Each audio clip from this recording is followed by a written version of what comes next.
جب وہ اس کمرے میں داخل ہوا تو سب نے پرجوش انداز میں اسے مصافحہ کیا۔ نظام الملک نے اسے اپنے قریب بٹھا لیا، لمحہ بھر کے لیے سوالیہ انداز میں اس کی طرف دیکھا، کچھ کہنا چاہتا تھا کہ آنے والا اس سے پہلے ہی بول اٹھا۔ مجھے محترم امین خان نے آپ کی طرف روانہ کیا ہے۔ دونوں بادشاہ گر بھائی اپنی پوری طاقت اور قوت کے ساتھ امین خان اور محمد شاہ کے خلاف حرکت میں آ چکے ہیں۔ بادشاہ گروں نے محمد شاہ پر دباؤ ڈالا تھا کہ وہ فی الفور امین خان کو وزارت کے منصب سے علیحدہ کر دے۔ محمد شاہ ایسا نہیں چاہتا، اس لیے اس سلسلے میں اس نے اپنی دادی سے مشورہ کیا۔ دادی نے یہ مشورہ دیا کہ اس سلسلے میں بادشاہ گروں سے کچھ مہلت مانگو، ساتھ ہی اس موضوع پر گفتگو کرنے کے لیے محمد شاہ کی دادی مہر پرور امین خان کے پاس گئی اور پورے حالات سے اسے آگاہ کیا۔ امین خان نے مہر پرور کو تسلی دی کہ حالات خراب نہیں ہوں گے، بہتری ہی ہوگی۔ اب محترم امین خان نے مجھے آپ کی طرف روانہ کیا ہے کہ اگر آپ کے پاس اتنی طاقت اور قوت ہو کہ دہلی کی طرف کوچ کر کے حالات کو سنبھالا دے سکے تو پھر دہلی کی طرف کوچ کرنے میں تاخیر سے کام نہ لے۔ اگر ایسا کیا گیا تو بادشاہ گروں کے ہاتھوں محمد شاہ اور خود محترم امین خان کی زندگی خطرے میں پڑ جائے گی۔ یہ الفاظ سن کر شہاب الدین اور کاورد خان کا چہرہ غصے میں سرخ ہو گیا تھا۔ اس موقع پر شہاب الدین برداشت نہ کر سکا، قاصد کی طرف دیکھتے ہوئے کہنے لگا، اگر ان بادشاہ گروں نے میرے دادا کو نقصان پہنچانے کی کوشش کی تو قسم خداوند قدوس کی میں ان دونوں کو وہاں پہنچاؤں گا جہاں سے ان کی کسی کو خیر و خبر بھی دریافت نہ ہوگی۔ میں انہیں ایسی ذلت کی موت ماروں گا کہ یہ آنے والی نسلوں کے لیے عبرت خیزی کا سامان بن جائیں گے۔ اگر میرے دادا کو ان کے ہاتھوں ذرا سا بھی نقصان ہوا تو پھر شہاب الدین یہیں تک کہنے پایا تھا کہ نظام الملک نے تڑپ کر اس کے منہ پر ہاتھ رکھ دیا، اسے خاموش کرایا، پھر کہنے لگا، شہاب الدین میں تیرے جذبے کی قدر کرتا ہوں، پر میرے بچے یہ بھی تو سوچ، امین خان اگر تیرا دادا ہے تو میرا چچا ہے۔ اگر اسے کسی نے نقصان پہنچانے کی کوشش کی تو قسم اللہ پاک کی میں وہ انقلاب، وہ طوفان کھڑا کروں گا جس کے سامنے یہ بادشاہ گر تنکوں کی طرح اڑتے دکھائی دیں گے۔ اگر انہوں نے میرے چچا کو ہٹانے کے لیے محمد شاہ کو 1 مہینے کی مہلت دی ہے تو اس 1 مہینے کے اندر میں ان بادشاہ گروں کو دن کے وقت تارے دکھا دوں گا۔ پھر نظام الملک یعنی قمر الدین نے آنے والے قاصد کی طرف دیکھا اور اسے مخاطب کیا، تو تھکا ہارا ہوگا۔ اس بنا پر نظام الملک اپنی بات پوری نہ کر سکا، اس لیے کہ قاصد بول پڑا اور کہنے لگا، معاف کیجئے گا، میں آپ کی بات کاٹ رہا ہوں، میں بالکل تھکا ہارا نہیں ہوں، میں یہاں قیام نہیں کروں گا، اس لیے کہ محترم امین خان نے مجھے واپس آ کر صورتحال سے آگاہ کرنے کے لیے کہا تھا۔ میں ایک منزل پیچھے آرام کر چکا ہوں، جو پیغام آپ مجھے دیں گے وہ پیغام میں آج ہی لے کر واپسی کا سفر کر لوں گا۔ نظام الملک مسکرایا اور کہنے لگا، لیکن اس طرح تم ہمیں تو میزبانی کا موقع نہ دو گے، دیکھو تمہیں۔ قاصد پھر بول اٹھا، آپ بے فکر رہیں، مجھے کسی چیز کی ضرورت نہیں ہے، آپ صرف جو پیغام محترم امین خان کو دینا چاہتے ہیں وہ کہیں۔ اس پیغام کو لے کر میں آندھی اور طوفان کی طرح واپس جانا چاہتا ہوں، اس لیے کہ دہلی کے حالات اب دن با دن بادشاہ گروں کی وجہ سے مخدوش ہوتے جا رہے ہیں۔ ان کے ہاتھوں کسی کی نہ جان محفوظ ہے اور نہ کسی کی آبرو عزت کو تحفظ حاصل ہے۔ قاصد کے ان الفاظ پر نظام الملک کے چہرے پر غصے کے آثار اور پیشانی پر سلوٹیں پڑ گئی تھی۔ کہنے لگا، اگر یہ بات ہے تو پھر واپس جا کر میرے چچا سے کہنا کہ ان قریب بادشاہ گروں کی توجہ محمد شاہ اور میرے چچا امین خان سے ہٹ کر دکن کی طرف ہو جائے گی۔ انہوں نے جو محمد شاہ اور میرے چچا امین خان کو 1 مہینے کی مہلت دے رکھی ہے وہ اس مہلت کو بالکل ہی بھول بیٹھیں گے اور دوسروں کی جان لینے کی بجائے خود ان دونوں کو اپنی جانوں کے لالے پڑ جائیں گے۔ دکن میں جو ان کے بے شمار اہل خانہ بیٹھے ہوئے ہیں انہیں ان کے تحفظ اور ان کی حفاظت کی فکر لاحق ہو جائے گی۔ نظام الملک کے ان الفاظ کے ساتھ ہی قاصد مسکرایا، اپنی جگہ پر اٹھ کھڑا ہوا اور کہنے لگا، محترم نظام الملک، میں رکوں گا نہیں، خداوند قدوس کی قسم، جو رد عمل میں نے اپنے من میں ٹھان رکھا تھا اس کا اظہار آپ نے کر دیا ہے۔ اب میں مطمئن ہو گیا ہوں اور جو پیغام آپ دے رہے ہیں یہ پیغام سن کر امین خان اور محمد شاہ بھی یقیناً مطمئن اور بے فکر ہو جائیں گے۔ اب مجھے اجازت دیں، میں رخصت ہوں گا، میں یہاں قیام نہیں کروں گا، اسی میں ہم سب کی بہتری ہے اور میں آپ سے گزارش کروں گا کہ آپ مجھے روکیے گا نہیں۔ نظام الملک مسکراتے ہوئے اٹھ کھڑا ہوا، سب قاصد کو رخصت کرنے کے لیے دروازے تک آئے۔ جب قاصد چلا گیا تب حویلی کے دروازے پر کھڑے ہی کھڑے نظام الملک اپنے بیٹے معین الملک کو مخاطب کر کے کہنے لگا، معین الملک، میرے بیٹے، تم ذرا میرے ساتھ آؤ، دونوں باپ بیٹا مستقر کی طرف جاتے ہیں۔ میرے بچے، اب ہم سب کے امتحان کا وقت آ گیا ہے۔ مستقر میں جا کر لشکر کی تیاری کا حکم دیتے ہیں۔ میرے بچے، جس مقصد کے لیے میں نے یہ لشکر تیار کیا تھا، اب وہ وقت ہمارے سروں پر آن پہنچا ہے اور اس لشکر سے ہم خوب کام لیں گے۔ نظام الملک کے ان الفاظ کے جواب میں اس کا بیٹا معین الملک تھوڑی دیر تک مسکراتے ہوئے اس کی طرف دیکھتا رہا۔ یاد رہے، یہ وہی معین الملک ہے جو بعد میں پنجاب کا حاکم بھی مقرر کیا گیا، اور یہ وہی معین الملک ہے جسے تاریخ کے اوراق میں میر منو کا بھی نام دیا گیا۔ وہی میر منو جس نے مانپور کی ہولناک جنگ میں احمد شاہ ابدالی جیسے نایاب سپہ سالار کو پسپا ہونے پر مجبور کر دیا تھا، اور تاریخ کے اوراق میں اسی معین الملک یعنی میر منو کو مانپور کا سورما تسلیم کیا گیا تھا۔ بہرحال اپنے باپ کے ان الفاظ کے جواب میں معین الملک یعنی میر منو مسکرایا، پھر کہنے لگا، اے میرے باپ، میں تو اس وقت کا آپ سے بھی زیادہ بے چینی اور بےتابی سے انتظار کر رہا تھا۔ خدا کا شکر ہے کہ اس لشکر کو حرکت میں لانے کا موقع آیا ہے جو ہم نے تیار کر رکھا ہے۔ اب دنیا دیکھے گی کہ ان بادشاہ گروں کے خلاف نظام الملک اور اس کے بیٹے اور عزیز و اقارب کیسے حرکت میں آتے ہیں۔ اس کے ساتھ ہی نظام الملک نے شہاب الدین کی طرف دیکھتے ہوئے کچھ کہنا چاہا، لیکن شہاب الدین بول اٹھا، آپ صرف میرے بھائی میر منو کو نہیں لے جا سکتے، ہم سب بھی آپ کے ساتھ جائیں گے، اس لیے کہ ہم حویلی میں بیٹھ کر کیا کریں گے؟ اس کے علاوہ جو لشکر یہاں سے کوچ کرے گا اس میں میں نہیں جانتا آپ کے علاوہ کون کون شامل ہوں گے، لیکن میں اور کاور تو اس میں ضرور شامل ہوں گے۔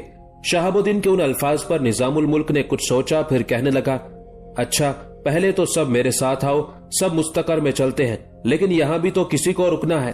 پھر چند لمحوں کی سوچ بچار کے بعد نظام الملک خود ہی اپنے بیٹے غازی الملک کی طرف دیکھتے ہوئے کہنے لگا، غازی الملک میرے بچے، میں اور باقی سب آنے والی شب کو لشکر کے ساتھ کوچ کر جائیں گے۔ بیٹے تم یہی رہو، یہاں کے حالات پر گہری نظر رکھو، گھر کے حالات کو میری غیر موجودگی میں تم سنبھالے رہو گے۔ اب جواب میں کوئی پسو پیش نہ کرنا، میرے ساتھ جانے پر اصرار نہ کرنا، بیٹے اسی میں ہم سب کی بہتری ہے۔ نظام الملک کے ان الفاظ پر غازی الملک نے خاموشی اختیار کر لی تھی، پھر سب حویلی سے نکل کر مستقر کی طرف چلے گئے تھے۔ نظام الملک نے آخر کار اپنے لشکر کے ساتھ کوچ کیا۔ شمال کا رخ کرتے ہوئے اس نے بڑی برق رفتاری سے پیش قدمی شروع کی۔ دریائے نرمدا کو عبور کرنے کے بعد سب سے پہلے اس نے خاندیش کا رخ کیا۔ یہ سارا علاقہ چھوٹے بادشاہ گر حسین علی کی عملداری خیال کیا جاتا تھا، اس لیے کہ ماضی میں اسے ان سارے علاقوں کا حاکم مقرر کیا گیا تھا، لیکن دہلی کی سازشوں میں شرکت کرنے کے لیے اس کا قیام دہلی میں ضروری تھا، لہٰذا حسین علی نے اپنی طرف سے ان علاقوں کا حاکم اپنے ایک عزیز اور رشتہ دار کو بنا رکھا تھا، اور وہ اس سارے علاقے کی دیکھ بھال کرتا تھا اور سارے حالات کی خبریں دہلی میں حسین علی تک پہنچاتا رہتا تھا۔ اس کے علاوہ حسین علی نے اپنے اس علاقے میں دو بڑے بڑے لشکر حالات کا مقابلہ کرنے کے لیے رکھے ہوئے تھے۔ ایک لشکر برہان پور میں تھا جس کی کمانداری صفدر علی کے ہاتھ میں تھی، اور دوسرا لشکر برار کے علاقے میں تھا جسے بالاپور بھی کہتے ہیں، اور بالاپور میں جو لشکر تھا اس کی کمانداری عالم علی کے ہاتھ میں تھی، اور یہ دونوں بادشاہ گروں کے عزیز و اقارب اور رشتہ دار تھے۔ اس کے علاوہ برہان پور میں دونوں بادشاہ گروں کی ماں نے بھی قیام کیا ہوا تھا، وہ خود بھی ان علاقوں کی سیاست اور ان علاقوں کے تحفظ میں بڑی سرگرمی سے حصہ لیا کرتی تھی۔ اس طرح گویا بادشاہ گروں نے اپنے خاندان کے زیادہ تر افراد کو دکن ہی میں مقیم کیا ہوا تھا۔ ان کا خیال تھا کہ جب تک وہ دہلی میں بادشاہ گر کی حیثیت سے ہیں کوئی انہیں نقصان نہیں پہنچا سکتا۔ اگر کبھی حالات دہلی میں ان کے خلاف ہو بھی گئے تو وہ وہاں سے اٹھ کر دکن جائیں گے۔ دکن میں کیونکہ ان کے پاس اچھی خاصی عسکری طاقت اور قوت ہوگی، لہٰذا کوئی بھی دشمن دکن میں داخل ہو کر انہیں انتقامی کارروائیوں کا نشانہ نہ بنا سکے گا۔ اسی بنا پر بالاپور اور برہان پور میں انہوں نے دو بڑے بڑے لشکر رکھے ہوئے تھے۔ ان دو بڑے لشکروں کے علاوہ ایک خاصا بڑا لشکر خاندیش میں تھا، اور خاندیش کے قلعے میں بادشاہ گروں نے اپنے ایک عزیز رشتہ دار کو حاکم مقرر کر رکھا تھا جو جنگ کا وسیع تجربہ رکھتا تھا، اور اس کے تحت ان علاقوں کی حفاظت کے لیے اس کے پاس خاصی بڑی عسکری قوت بھی تھی۔ نظام الملک نے دریائے نرمدا کو عبور کرنے کے بعد پہلے خاندیش ہی کا رخ کیا تھا۔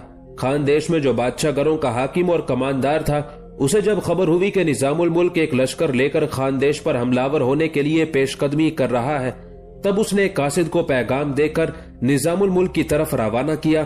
نظام الملک ابھی خاندیش سے کئی میل دور تھا کہ خاندیش کے حاکم کا قاصد اس کی خدمت میں حاضر ہوا۔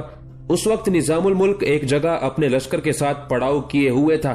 جب نظام الملک کو بتایا کہ خاندیش کے حاکم کی طرف سے ایک قاصد اس کی طرف آیا ہے، تو اس نے قاصد کو لانے کے لیے کہا۔ قاصد کو جب اس کے سامنے پیش کیا گیا تو نظام الملک نے بڑی نرمی سے اسے مخاطب کر کے پوچھا، پہلے یہ بتاؤ کہ تمہیں کس نے میری طرف روانہ کیا ہے؟ قاصد نے غور سے نظام الملک کی طرف دیکھا، پھر کہنے لگا، سب سے پہلے تو میں آپ سے یہ گزارش کروں گا کہ جو پیغام میں آپ کے لیے لایا ہوں، اگر اس میں کوئی بات آپ کے مزاج کے خلاف ہو تو مجھے معاف رکھیے گا، اس لیے کہ اس پیغام میں میرا کوئی ذاتی حصہ نہیں ہے، میں تو فقط ایک قاصد اور پیغام رساں ہوں۔ خاندیش کے حکمران نے جو پیغام میرے ذمہ لگایا ہے میں اسے آپ تک پہنچاؤں گا، ساتھ ہی آپ سے یہ گزارش کروں گا کہ اس پیغام میں کوئی ناگوار بات ہو تو آپ میرے خلاف کوئی انتقامی کارروائی نہ کیجیے گا۔ اگر میں یہ پیغام آپ کے پاس لانے سے انکار کر دیتا تو خاندیش کا حاکم یقیناً میری گردن کاٹ دیتا، اس بنا پر اپنی جان کو محفوظ رکھنے کے لیے میں اس کا یہ پیغام آپ تک لانے کے لیے بے بس اور مجبور تھا۔ قاصد کے ان الفاظ پر نظام الملک مسکرایا اور کہنے لگا، دیکھو تمہیں پریشان اور فکر مند ہونے کی ضرورت نہیں ہے، میں نے کب کہا کہ تم اپنی ذمہ داری پر میرے پاس کوئی پیغام لے کر آئے ہو؟ تم نے جو بات کہنی ہے وہ خاندیش کے حاکم کی ہی ہوگی، اگر اس پیغام میں جو تم لے کر آئے ہو کوئی کڑوی اور ناپسندیدہ بات بھی ہوئی تو اس کی سزا خاندیش کے حاکم کو ملے گی، تم سے کوئی باز پرس نہیں کی جائے گی، بس جو پیغام تمہیں خاندیش کے حاکم نے دیا ہے وہ سناؤ تاکہ میں جانوں وہ کیا کہتا ہے۔ قاصد نے اپنے ہونٹوں پر زبان پھیری، پھر سہمے سہمے سے انداز میں کہنے لگا، پہلے تو خاندیش کے حاکم نے آپ کے خلاف انتہائی برے اور بےہودہ اور ناقابل برداشت الفاظ استعمال کیے تھے جنہیں میں اپنی زبان پر لانے کی جرت اور جسارت نہیں کر سکتا۔ اس کے بعد اس نے آپ کے نام یہ پیغام دیا کہ جس طرح آپ نے اپنے لشکر کے ساتھ دریائے نرمدا کو عبور کر کے خاندیش کا رخ کیا ہے، اسی طرح خاموشی سے کان لپیٹ کر دریائے نرمدا سے دوسری طرف چلے جائیں اور جو علاقے اس سے پہلے آپ کی عملداری کے لیے چھوڑے گئے تھے وہیں جا کر قیام کر لیں اور ان علاقوں کی آمدن کھاتے رہیں۔ خاندیش کے حاکم نے یہ تنبیہ بھی کی تھی کہ اگر آپ اپنے لشکر کے ساتھ اس کا کہا مانتے ہوئے دریائے نرمدا کے اس پار نہ گئے تب وہ خاندیش سے اپنے لشکر کے ساتھ نکلے گا اور پھر آپ کے لشکر پر حملہ ہو کر بہت سوں کو موت کے گھاٹ اتار دے گا، بہت سوں کا تعاقب کرتے ہوئے انہیں دریائے نرمدا میں ڈوب مرنے پر مجبور کر دے گا۔ لہٰذا اس نے مزید کہا کہ بہتری اسی میں ہے کہ اپنے لشکریوں کو نہ کٹواؤ اور نہ ہی ان میں سے بہت سوں کے دریائے نرمدا میں ڈوب مرنے کا باعث بنو۔ اس کے بعد قاصد رکا، دم لیا، دوبارہ نظام الملک کو مخاطب کرتے ہوئے کہہ رہا تھا، محترم قمرالدین، خاندیش کے حاکم نے آپ کے لیے مزید کہا تھا کہ اپنے علاقوں سے نکل کر دریائے نرمدا کو عبور کر کے اس غلط فہمی میں نہ رہنا کہ خاندیش پر حملہ ہونے کے بعد تم حسین علی اور حسن علی پر قابو پانے میں کامیاب ہو جاؤ گے۔ اس وقت دریائے نرمدا کے اس طرف ایسے لشکر مقیم ہیں جو دریائے نرمدا تو ایک طرف جنوب کے سمندر تک تمہارا اس وقت تک تعاقب کریں گے جب تک تمہارا خاتمہ نہیں کر دیا جاتا۔ اس نے دھمکی دی تھی کہ اس وقت صرف وہ لشکر جو خاندیش میں قیام کیے ہوئے ہیں وہی تم سے نمٹنے کے لیے کافی ہے اور وہ تمہیں دریائے نرمدا کے اس طرف ٹکنے نہیں دے گا۔ اس کے علاوہ حسین علی کے وہ لشکر جنہوں نے اس وقت صفدر علی اور عالم علی کی سرکردگی میں برہان پور اور بالاپور میں قیام کیا ہوا ہے، انہیں جب تمہاری اس جرت اور جسارت کی خبر ہوگی تو جن علاقوں میں تم نے اس وقت قیام کر رکھا ہے اور جو تمہاری عملداری میں ہے تمہیں وہ اس سے بھی محروم کر دیں گے۔ لہٰذا تمہاری بہتری اسی میں ہے کہ گردن خم کرتے ہوئے واپس دریائے نرمدا کے اس پار چلے جاؤ۔ یہاں تک کہنے کے بعد قاصد جب خاموش ہوا تب نظام الملک مسکراتے ہوئے اسے مخاطب کر کے کہنے لگا، یہی پیغام ہے یا کچھ اور بھی ہے؟ جواب میں وہ قاصد پھر کپ کپاتی ہوئی آواز میں کہنے لگا، جو پیغام مجھے دیا گیا تھا وہ میں نے آپ سے کہہ دیا ہے، اب مزید میرے پاس کچھ نہیں ہے۔ نظام الملک نے قاصد کی طرف دیکھا، پھر مسکراتے ہوئے کہنے لگا، جو پیغام تم لے کر آئے ہو اس کا میں تمہیں جواب نہیں دوں گا، اس لیے کہ تم تو صرف قاصد ہو، تمہارا کام پیغام پہنچا دینا ہے۔ جو پیغام تم لے کر آئے ہو اس کا جواب بھی میں تمہارے حوالے نہیں کروں گا۔ اگر تم میرے لشکر میں قیام کرنا چاہتے ہو تو تمہارے قیام و طعام کا بہترین اہتمام کیا جائے گا۔ میں آج رات کے وقت یہاں سے کوچ کروں گا اور جو پیغام تم لے کر آئے ہو اس کا جواب میں خاندیش کے حاکم کو اپنے سامنے پیش کر کے دوں گا اور پھر اس سے جواب طلبی کروں گا کہ جو پیغام تم نے مجھے دیا تھا وہ کس برتے، کس جرت اور جسارت کی بنا پر دیا تھا۔ نظام الملک کے خاموش ہونے پر قاصد بیچارہ سہمے سہمے انداز میں کہنے لگا، اگر آپ اجازت دے تو میں یہاں سے رخصت ہو جاؤں۔ محترم نظام الملک، میں واپس خاندیش جاؤں گا۔ آپ کے اتوار مجھے بتاتے ہیں کہ آپ خاندیش پر قبضہ کیے بغیر نہیں رہیں گے۔ اگر آنے والے دنوں میں خاندیش پر آپ کا قبضہ ہو جائے تو میں پہلے ہی آپ سے امان طلب کرتا ہوں. کیا آپ مجھے اور میرے اہل خانہ کو امان دیتے ہیں؟ قاصد کے ان الفاظ پر نظام الملک مسکرایا اور کہنے لگا، تمہاری زبان مبارک ہو.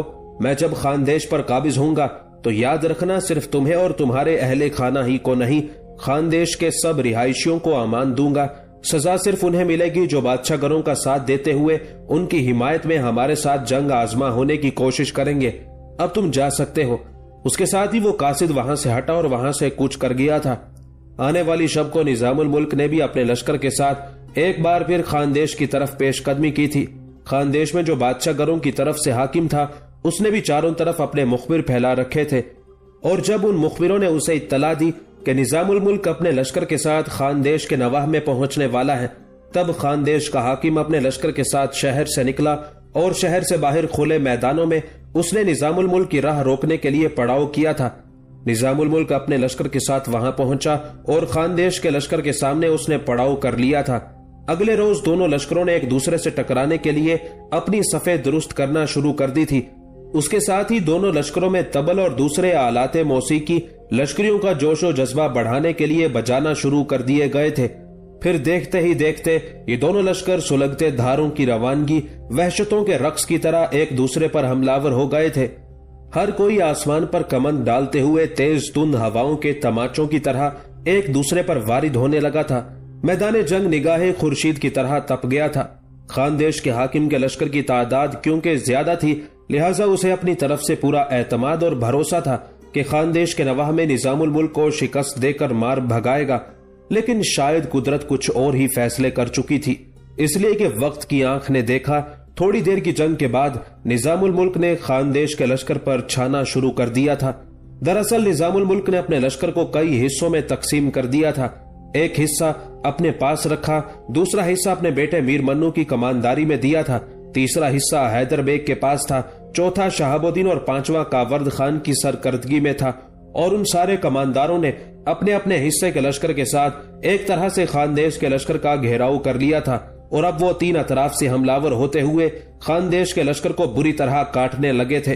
خاندیش کے حاکم نے جب محسوس کیا کہ جس طرح تین اطراف سے اس کے لشکر کا قتل عام شروع ہو چکا ہے اور نظام الملک کے لشکری بڑی تیزی سے اس پر چھاتے جا رہے ہیں، اگر ایسا ہی سما مزید کچھ دیر جاری رہا تو اس کے لشکر کا کام تمام ہو کر رہ جائے گا.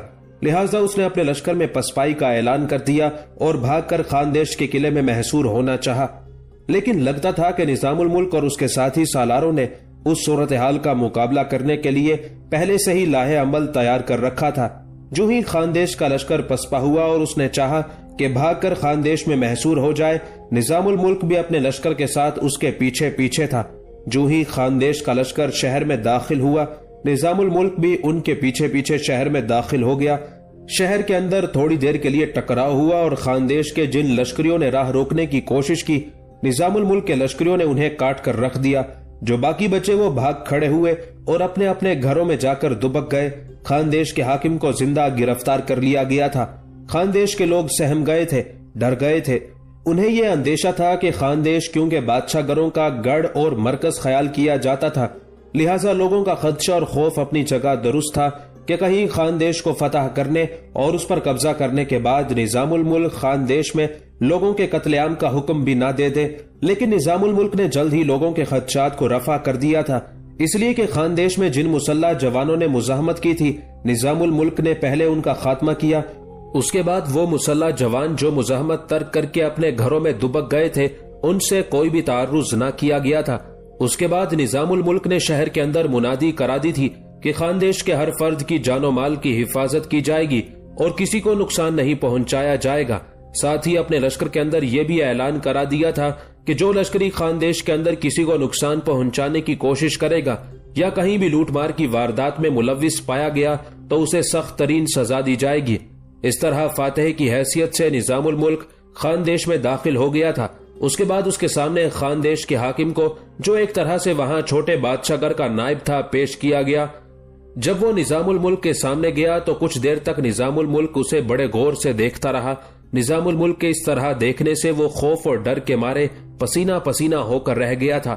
اس کی یہ حالت دیکھتے ہوئے نظام الملک مسکرایا، پھر اسے مخاطب کر کے کہنے لگا، تو نے میری طرف اپنے ایک قاصد کے ذریعے جو دھمکی آمیز پیغام بھجوایا تھا، کیا تجھے اپنے اس پیغام کا مضمون یاد ہے یا وہ تو نے کسی اور سے لکھوا کر میری طرف روانہ کر دیا تھا؟ نظام الملک کے ان الفاظ پر وہ اور زیادہ پریشان ہو گیا تھا۔ جب اس نے کوئی جواب نہ دیا تب نظام الملک بڑے دھیمے لہجے میں کہنے لگا، دیکھ، میں خاندیش فتح کر چکا ہوں۔ اس موقع پر اگر میں چاہتا تو تیرے اس پیغام کا جواب عملی صورت میں دے سکتا تھا، اور وہ یہ ہو سکتا تھا کہ میں اپنی تلوار نکالتا اور تجھ پر برساتے ہوئے یہ کہتا کہ یہ تیرے اس دھمکی آمیز خط کا جواب ہے۔ لیکن تو نے اگر میرے متعلق برا سوچا تھا تو میں تیرے متعلق برا نہیں سوچوں گا، اس لیے کہ شریف آدمی کا شیوا یہ ہے کہ جب گدھا اسے لات مارتا ہے تو وہ جواب میں گدھے کو لات نہیں مارتا، اپنے آپ کو بچانے کے لیے پیچھے ہٹ جاتا ہے۔ میں تیرے قتل کا حکم نہیں دوں گا، میں تجھے زندان میں ڈالے جانے کا حکم دیتا ہوں، اس لیے کہ خاندیش میں حاکم کی حیثیت سے تو نے بہت سے لوگوں پر مظالم کیے تھے، اور تیرا زندان میں ڈالا جانا تیرے ان سیاہ اعمال کی سزا ہوگی۔ اس کے ساتھ ہی نظام الملک کے کہنے پر اسے وہاں سے ہٹا لیا گیا تھا۔ خاندیش پر قبضہ مضبوط اور مستحکم کرنے کے بعد نظام الملک نے وہاں اپنا ایک حاکم مقرر کیا۔ اتنی دیر تک اس کے لشکر نے بھی سستا لیا تھا۔ جنگ کے دوران جو زخمی ہوئے تھے وہ بھی اپنے زخموں سے نجات پا چکے تھے۔ اب نظام الملک اپنے لشکر کے ساتھ پھر حرکت میں آیا اور خاندیش سے اس نے برہان پور کا رخ کیا تھا۔ برہان پور میں اس وقت بادشاہ گروں کی سب سے بڑی طاقت اور قوت تھی۔ برہان پور میں بادشاہ گروں کی ماں نے قیام کیا ہوا تھا۔ اس کے علاوہ بادشاہ گروں کا ایک قریبی عزیز اور رشتہ دار صفدر علی تھا، جسے وہ اپنی طاقت اور قوت کا سپہ سالار تصور کرتے تھے۔ اس نے بھی ایک بہت بڑے لشکر کے ساتھ برہان پور میں قیام کیا ہوا تھا۔ خاندیش کی فتح اور اس کے ہاتھ سے نکل جانے کی خبر برہان پور میں صفدر علی کو بھی ہو چکی تھی، لیکن اس نے اس حادثے کو کوئی اہمیت نہ دی، اس لیے کہ ابھی بادشاہ گروں کے دو بڑے لشکر نظام الملک کی راہ روکنے کے لیے تیار تھے۔ ایک برہان پور میں خود صفدر علی کی سرکردگی میں اور دوسرا بالاپور یعنی برار میں عالم علی کی کمانداری میں تھا۔ نظام الملک نے سب سے پہلے بادشاہ گروں کے سپہ سالار صفدر علی پر ضرب لگانے کا فیصلہ کیا تھا۔ نظام الملک بڑا دانا، بڑا دانشور اور جنگ کا وسیع تجربہ رکھنے والا شخص تھا۔ اسے خبر تھی کہ برہان پور بادشاہ گروں کی طاقت اور قوت کا مرکز اور گڑھ ہے، وہاں حملہ ور ہونا کسی بھی صورت خطرے سے خالی نہیں تھا۔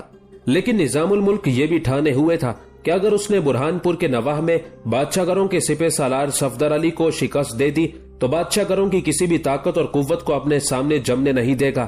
انہی خیالات کے تحت نظام الملک نے بڑی برق رفتاری سے برہان پور کا رخ کیا تھا۔ دوسری طرف برہان پور میں صفدر علی کو بھی نظام الملک کے خاندیش سے برہان پور کا رخ کرنے کی خبر مل چکی تھی۔ صفدر علی تو صفدر علی، بادشاہ گروں کی ماں بھی برہان پور میں نظام الملک کا مقابلہ کرنے کے لیے لشکریوں کے اندر ایک نیا جوش اور ولولہ پیدا کرنے لگی تھی۔ جس طرح خاندیش کے حاکم نے خاندیش شہر سے باہر نکل کر نظام الملک کا مقابلہ کیا تھا اور ناکام رہا تھا، وہی طریقہ اب صفدر علی نے برہان پور میں اپنانے کا فیصلہ کیا تھا۔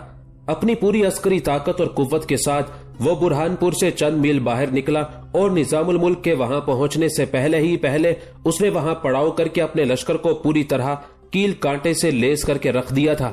نظام الملک بلا کسی خوف و خطر بڑی تیزی سے ان میدانوں میں داخل ہوا جہاں صفدر علی نے پڑاؤ کر رکھا تھا، اور عین صفدر علی کے سامنے آ کر اس نے پڑاؤ کیا تھا۔ دیکھنے والوں کی آنکھ نے دیکھا کہ صفدر علی کے لشکر کے مقابلے میں جو لشکر نظام الملک کے پاس تھا اس کی کوئی حیثیت ہی نہ تھی، اس لیے کہ عددی لحاظ سے نظام الملک کا لشکر بہت زیادہ کم تھا۔ ایک دن اور ایک رات دونوں لشکر ایک دوسرے کے سامنے پڑاؤ کیے رہے۔ اس کے بعد دونوں نے ایک دوسرے سے ٹکرانے کے لیے صفیں درست کرنا شروع کر دی تھی۔ نظام الملک جس وقت اپنے لشکر کی تقسیم کا کام سر انجام دے رہا تھا، اس وقت اپنے گھوڑے کو دوڑاتا ہوا شہاب الدین نظام الملک کے پاس آیا، اسے مخاطب کر کے کچھ کہنا چاہتا تھا کہ نظام الملک نے خود ہی مسکراتے ہوئے اس کی طرف دیکھا، پھر کہنے لگا، میرا بیٹا جو اپنے حصے کے لشکر کی طرف سے اپنا گھوڑا سرپٹ دوڑاتا ہوا آیا ہے تو اس کا مطلب ہے کچھ چاہتا ہے۔ اس موقع پر نظام الملک کا بیٹا میر منو بھی اس کے پاس کھڑا ہوا تھا، کچھ دیگر سالار بھی وہاں تھے۔ شہاب الدین مسکراتے ہوئے نظام الملک کو مخاطب کر کے کہنے لگا، آپ مجھ پر ایک مہربانی کیجئے، جس لشکر کی کمانداری آپ نے مجھے سونپی ہوئی ہے وہ کمانداری آپ مجھ سے واپس لے لیں، وہاں کسی اور کو کماندار مقرر کر دیں، جبکہ میں آپ کے ساتھ وسطی حصے میں کام کرنا پسند کروں گا۔ اس موقع پر نظام الملک اور اس کا بیٹا میر منو بڑے غور سے اور مسکراتے ہوئے شہاب الدین کی طرف دیکھ رہے تھے۔ نظام الملک سے پہلے ہی اس کے بیٹے میر منو نے پوچھ لیا، بھائی اس کی وجہ؟